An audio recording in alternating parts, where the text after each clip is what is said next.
Hello, and welcome to this edition of People in Transition. I'm your host, Bob Gerst. I've been hiring and mentoring executives, frontline employees, and job seekers for nearly 40 years through a host of transitions, some difficult, but most very good. This experience has given me a bird's eye view on a variety of trends, economies, industry disruptors, and transitions, big and small. It also brought me into contact with the thought leaders and decision makers you need to meet. Imagine knowing exactly what to do next and how to know it's time to make your big job change. We all know transitions can be scary, but it doesn't have to be. And it's even fun when you have actionable strategies and proven tactics to achieve the future you want.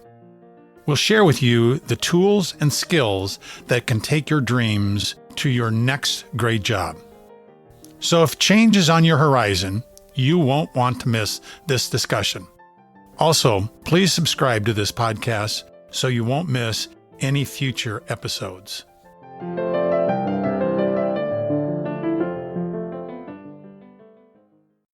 Michelle Merritt, thank you for being a part of People in Transition. I've been looking forward to this conversation. Thanks, Bob. I have been too. I'm excited to get to talk to you. Michelle, one of my signature questions that my listeners enjoy hearing about is, when you were a child, what was it that you wanted to be when you grew up? Oh, that's an easy one. I wanted to be a Dallas Cowboys cheerleader because they were on the Love Boat.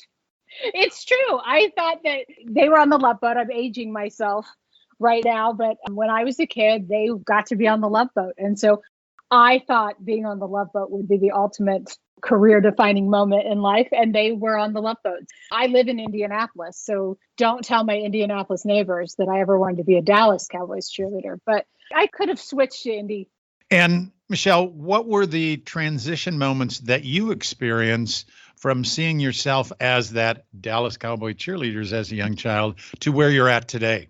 Well, so, it's funny, as a career coach and someone who guides people through career transitions, I really did become a cheerleader at the end of the day, but I didn't see myself that way in the beginning. My professional career started as a lighting and electrical designer for the custom home building industry, which is a far cry from executive career coach today and chief strategy officer for a large career coaching firm. So where the switch happened was that the company I was working for as a designer went bankrupt, and a recruiter called me and said, I need someone who knows construction to become a recruiter. And I said, not interested. Recruiters call me, they bother me, don't want to be one, thanks. And Garth Young, the head of management recruiters in Indianapolis, said, I can teach you recruiting, come work for me. And so I met with him, and he was convincing. And I spent several years as an executive recruiter in the Fortune 500 home building world until 2008, when suddenly no one needed a home building recruiter anymore. And then within the years to follow, people started coming to me saying, hey, would you help me with my career? Would you help me with my resume? Things like that. And that took me to a different transition where I was suddenly using the skills that I had honed as a recruiter because I was really great at the candidate side. So my candidates, when I was a recruiter, were the best prepared. They were the best presented, things like that. I didn't love the sales side of recruiting. And so I took what I was really good at and went on to build a career as a career coach, an executive coach, and an executive resume writer. And as of January 1, merged the firm that I've owned with my husband into DNS Executive Career Management, where I serve as the Chief Strategy Officer for a team of 11 writers. And Michelle, that sweet spot of yours in terms of knowing how to help candidates leads me right to my first question. And if our listeners are either now or will be in the future in transition, what's the best way for them to search for a new job? What's the 3 or 4 things that you would coach them to do? So the first thing I would do is really start preparing a resume, right? Not because you need to hand one off, but because it starts making you think and take accountability for your career to this point. What are you proud of? Where'd you make an impact? Think about the stories that you want to communicate to the reader, Because what I always remind our clients of, no matter the level you are in your career, the resume is about you, but it's not for you. It's for the reader. So we want, where appropriate and available, quantifiable information that can tell the reader a story about you, right? So that's the first thing. Get that resume tightened up, get it together, get your data pulled, all of that for it. The second thing is to really start activating your network. And this sort of simultaneously goes with the third point, which is defining where you want to go next. You don't have to have the exact answer. I'm always hesitant when people say, I can only follow one path. My career took off from that little girl who wanted to be a Dallas Cowboys cheerleader to chief strategy officer of one of the most well-respected firms in the country because I walked through doors as they opened. I leveraged my network and I made a point to open myself up to opportunities when they arrived. So when that recruiter called and said, hey, let me teach you recruiting, I said, okay, I'm here to listen. And then that led to another great role, which led to another great opportunity and so on. So understanding who's in your network and starting to engage that network to help you really find the next opportunity. Because what we know is that 85% of positions are found through people we know, not through applying on the internet. And that's a statistic directly from LinkedIn, and they own one of the biggest job boards. So let's make sure that A, our resumes together, B, we understand a target area we want to go, but we're open to what the world has to provide for us. And then C, we're really starting to leverage our network to open those opportunities.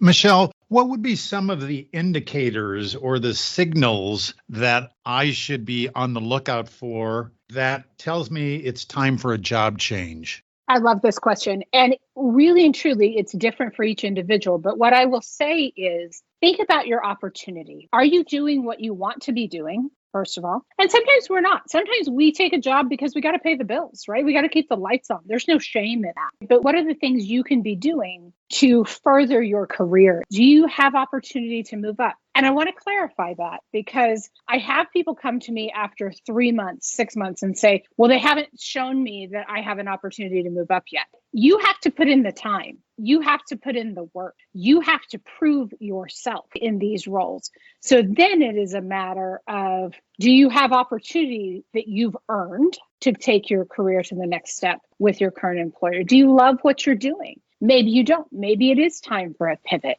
Are you being paid fairly? So are you being paid what is fair across the market in your industry, in your community, that kind of thing? And really, for some of us, we get to a point where it's just time for a new opportunity. I'm always hesitant when people say, well, I've been with an organization for 10 years, been with an organization for 15 years, so I have to make a change because it looks bad.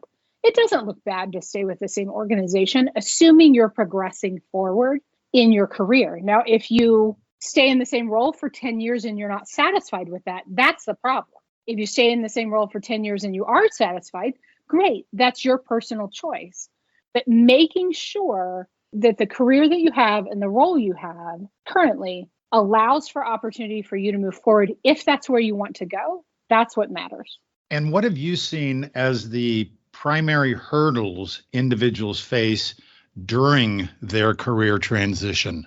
So 2 things. I think number one, we rely too much on the job postings and job boards to know where the roles are. You may have heard a phrase called hidden jobs. What happens is suddenly you hear that a friend landed a new job and you thought, oh, gosh, I would have been interested in that role, but it wasn't posted. I had no idea what was going on. That's because they're doing a search behind the scenes. So leverage that network. People will spend hours upon hours upon hours on job boards, getting frustrated, going through all of the processes of uploading their resume to an applicant tracking system, to the database. It feels like it's going to a black hole. But instead, we could really be leveraging our network and starting to identify who's in that network so that we can start learning about those opportunities that we wouldn't otherwise know about. I heard once that recruiters still look for solid executive presence.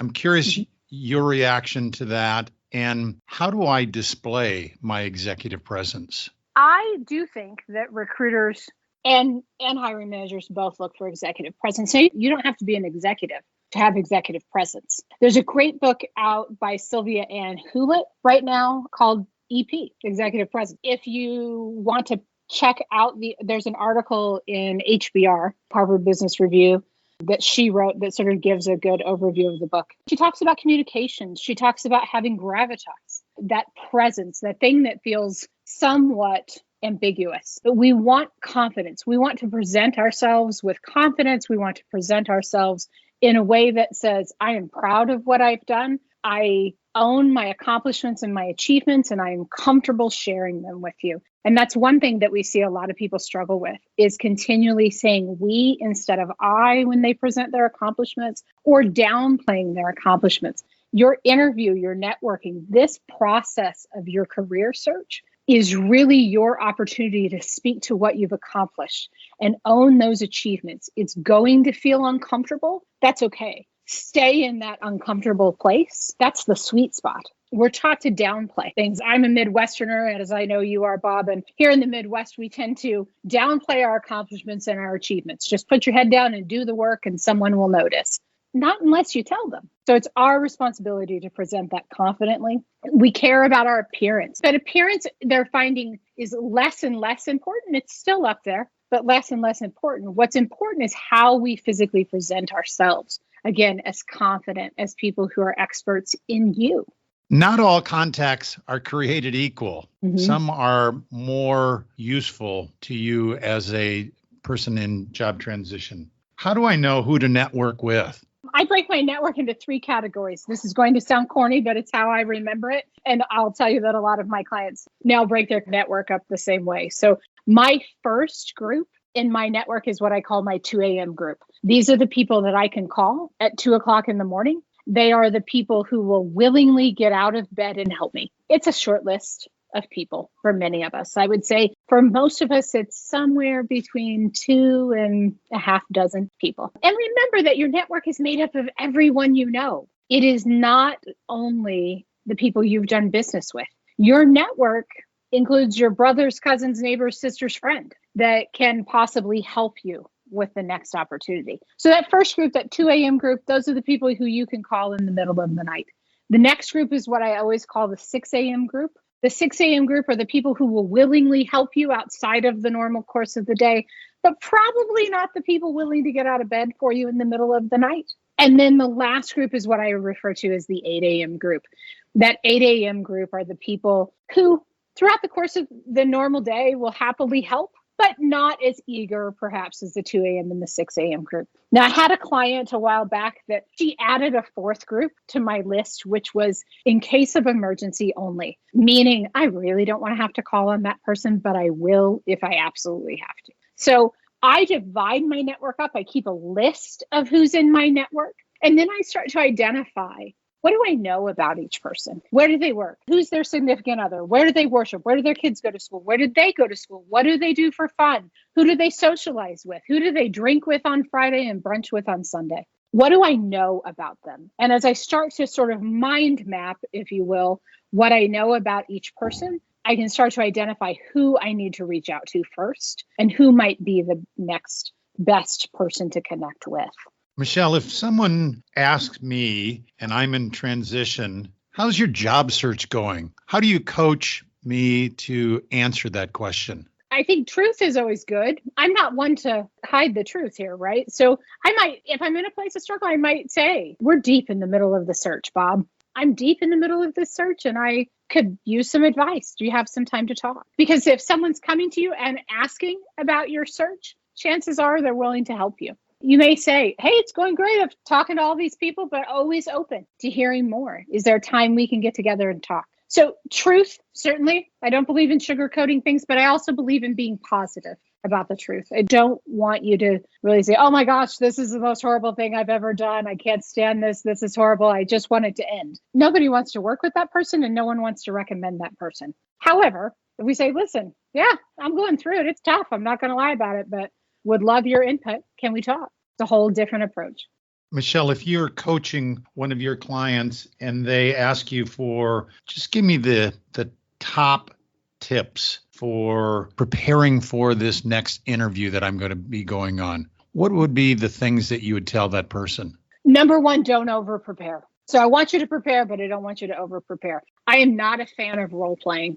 Some coaches will tell you that you absolutely must do it. It is not the thing that I have found to be ever helpful. The reason for that is I find that when we rehearse something through role play, we tend to only be able to answer the question the way we rehearsed it being asked. And that trips people up. So number one, don't over prepare, but instead think about what are the things you want to highlight, right? What are the topics? So chances are you have an idea of the types of things that are going to be asked in your interviews for your industry, for your vertical. So break down your notes in categories. The tell me about yourself question, right? That's the dreaded one. Luckily, fewer companies are using it, but a lot of people still do. Know the things you want to touch on. So in my notes, I'm writing keywords that will refresh my memory. I'm not writing out full sentences because I don't want to sound scripted in the interview.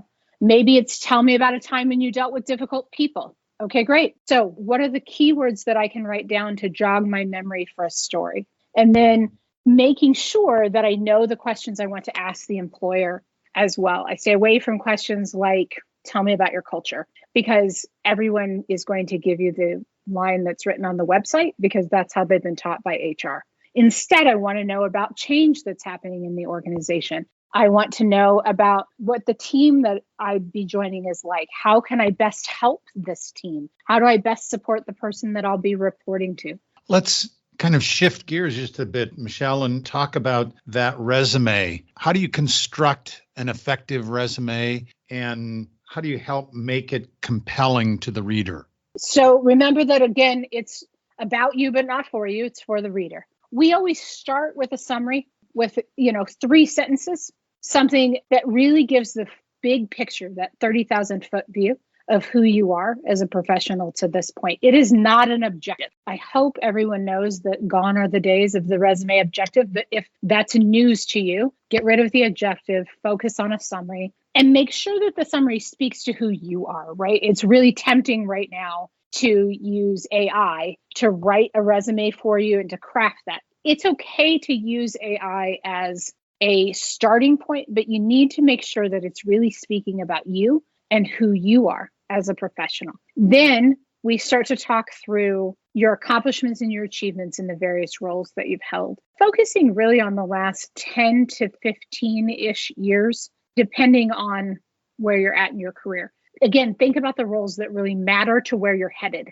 We all have an accomplishment or a position back in our past that we're super proud of, that we think, oh gosh, I really want to talk about this, but it doesn't really matter to where you're going. Resume real estate is precious. So we want to make sure that we keep as much of the information focused on where you're headed. And then lastly, we're going to talk about education. We're going to talk about awards. We're going to talk about certifications. We may talk about languages. We may talk about thought leadership as far as presentations, white papers, articles, publications, things like that.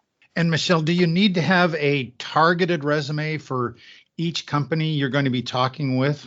I don't believe so. So there are resume writers out there who will happily sell you a targeted resume for every type of company. If you want to work with them, that's great. What I know is that when a resume is truly accomplishment focused, your accomplishments don't change. Right? So when we work with a client, we are providing an accomplishment focused resume that speaks to where the client wants to go. They have the Word document from us, so you can rearrange some bullet points, maybe swap out a word or two if you need to, but a truly accomplishment-focused resume should not require a large amount of editing and changing. And I'm hearing a lot about having keywords in your resume. Can you give me the backstory of that, and what should I do with that concept? So keywords are those words and phrases that a recruiter or a hiring manager is searching. So an applicant tracking system, or an ATS, you've probably heard those terms before. That's the database that your resume is submitted into when you submit online to a company. And so the recruiter or the hiring manager is entering some keywords when they go into that database and saying, these are the words or phrases I need in this person's resume to look through. So they're not actually screening a stack of 100 resumes. Their computer's doing it for them. Well, those keywords that they put in are the keywords we want to make sure are often in your resume. Now, you can do this a couple different ways. There are keywords and phrases that are common for many industries. You can Google that. You can put that into something like ChatGTP and it will spit out a list for you as well. You can also, if you're targeting to a specific company or a specific type of job, start reviewing the job descriptions. What are the common words or phrases in the job descriptions that keep jumping out? Those repeated phrases, those are likely keywords that need to be incorporated into your resume. You can incorporate them into a list, but what I love is when people really demonstrate their accomplishments and their achievements around that particular keyword or phrase. And Michelle, let's say that my resume got me in, and now I'm going to do an interview, either electronically, telephone, Zoom, Teams, whatever, or in person. How do you coach your clients to help them build some level of rapport with that interviewer? I think the most important part is to be friendly, not be so nervous that you can't interact. This is a conversation with people. The interview is you getting to know another person and the other person getting to know you. Now, you might very well meet a group of people who say, okay, we have 6 questions for you, and then you're allowed to ask 2 at the end. Some interviews are very structured, and that's okay. Now, I will caution you, the higher up you go in your career, meaning the further you move up into leadership roles, management, VP, C-level roles, if you're experiencing those interviews, that's a red flag for me. The higher up you go, you definitely want this to be a conversation. But oftentimes, even in entry level or mid-career level positions, we want to have a conversation with the person that we're talking with. So be prepared to be conversational. So as you sit down with the person, let them know how excited you are. Right? Don't just sit down and say hello and sit there and wait for them to start talking. Say, it's so great to meet you, Bob. I've been excited about this interview. I'm anxious to learn how I can help, because we all want to work with the helpers. I think it was Mr. Rogers who said, look for the helpers. And we all know the people who are helpful. So if we start out a conversation by saying, it's great to meet you, and I'm excited to learn more about the role and how I can help in this role, totally sets the tone for a conversation moving forward. Michelle, I've heard you talk about emotional intelligence before. Can you describe to our listeners what emotional intelligence is all about, and how do I convey that in my resume, in my interview, in my discussions with the company?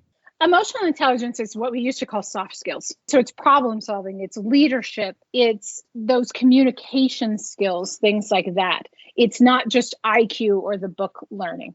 It is those what we used to call soft skills. Sometimes you'll hear it called EQ versus IQ, emotional intelligence versus intellect. And so in order to communicate those, be thinking about how your biggest fans, your champions, your advocates, what would they say about you? What are the things that show up on your reviews? What are the positive things that show up in your reviews? Go back and look through job reviews if you have them to see what those positive things were. Maybe it's communication skills. Maybe it is problem solving. Maybe it is strategy, things like that. What are those things that you can talk about to help you to describe who you are?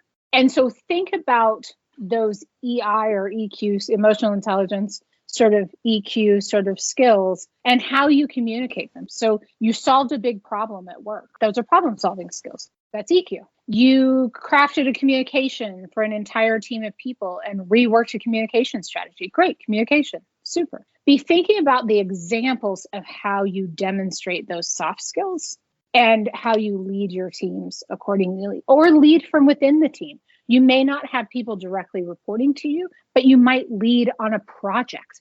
You might lead from within the team where you rallied the troops to all work on a certain project or focus on a certain mission or vision of the organization. Have those stories at the ready. Michelle, you talked earlier about the interview is a conversation with a person, which means that I need to, as a candidate, be ready to ask questions as well. What would you coach someone about the type of question? You said don't ask about culture because that's on my website. What things should I be asking?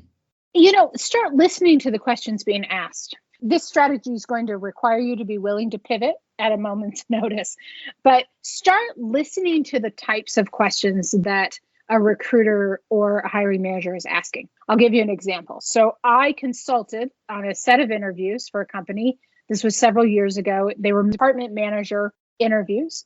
The department probably had a dozen people in it. It was a well-known organization in their community, but they were flying people in from all around the country to interview for this role. And the questions that the hiring manager and the HR team began asking were things like, how do you manage difficult people? Tell me about a time when you had a toxic employee. How do you handle the meeting after the meeting?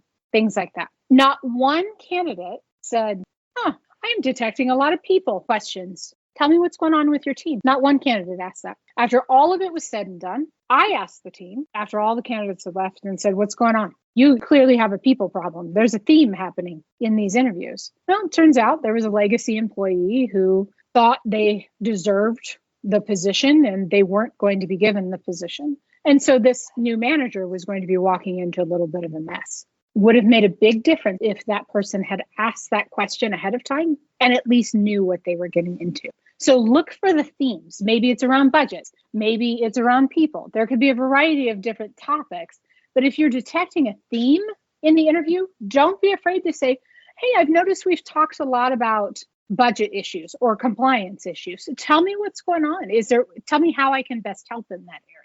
Michelle, how do you coach your clients to stay motivated, to stay focused during what is oftentimes described as a really hard job of finding my next great job? Make no mistake, it is tough. So treat it like your most important project. If you had a project at work or a project at school, say you're just graduating and you had a big project that you just completed, how did you manage that project, right? You had very specific goals. You had very specific key performance indicators or KPIs to meet, things like that. You had a process in place. Treat your job search, your career search, just the same way. So how many people are you going to reach out today? You're going to network every single day. So are you reaching out to 3 people a day? Are you reaching out to 5 people a day? What's realistic for you? What else are you doing? Are you researching companies? Are you applying online to certain things? What are you looking for? You're connecting with people on LinkedIn. You're having a virtual networking conversation, or you're having a coffee with someone. Make sure that you know your end goal is to find the right role. And here is your starting point. What are the steps you need to take? And then also working in some self-care. And I'm not talking about just going to get a pedicure, sure, if that's what you want to do, but how do you safeguard your mental health, right? Because this is taxing. This is something that is going to feel like rejection quite often. And recruiters and hiring managers will often choose not to explain why they didn't move you forward in a role. And so you're left without answers. And that can feel disheartening and it can feel like a lot of rejection. So how do you safeguard your mental health? Is that eating right? Is that exercising? Is that finding some downtime? What is that for you? Is that going to church? What does that look like? And how do you safeguard that? Carve out that time. Is that just some time for you to drive the car with the radio turned up and nobody else around? Great. Whatever that looks like for you, make sure you add that time in. Michelle, earlier you mentioned the book EP. What other books or resources would you recommend to our listeners who might be going through transition? So there are 2 other books that I love. One is a book that's called Find Work Worth Doing by Jason Mutzfeld. Full disclosure, I contributed to that book too, but I love it. It walks you through the job search process and, again, helps you do exactly what the title says, find work worth doing. The other is a book called Never Eat Alone by Keith Ferriazzi. I'm never pronouncing that right. One day he'll correct me. But Never Eat Alone, get the most recent version. The first version he talks about using is BlackBerry. But it really is a guide to networking in a way that helps you keep track of everything, helps you treat it like a project. I have used Keith's methods for networking and building my own network, and I have a very, very robust professional network that is more than 20 years old. I am sitting here at my home office looking at the book Never Eat Alone. So Are you? I would 100% agree with you in terms of that one. We've gone through so much information, and I want to make certain that we end with, if our listeners remember only to do these 3 things, what are the 3 things that you would coach them to do to help them find their next great job easier and faster? Number 1, identify and activate your network. Number 2, identify, embrace, name, and claim your accomplishments and your achievements. And number 3, don't quit. Michelle, I knew when we first started talking that this was going to be an interesting and fun discussion, and you lived up to every bit of that. From all my listeners, I want to thank you for being willing to share your experiences and articulating ways that people can tackle this transition and do it successfully. Thanks, Michelle. Thanks for having me.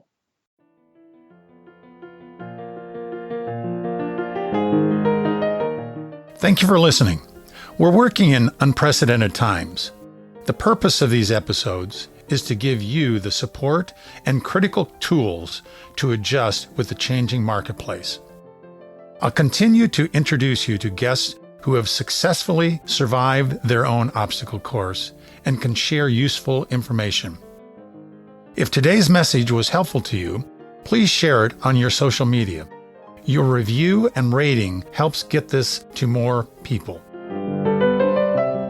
Also, if you have questions or podcast ideas for future conversations, reach out to me on LinkedIn. Change is constant. The more prepared you are for it, the better and easier the change will occur. Thank you again.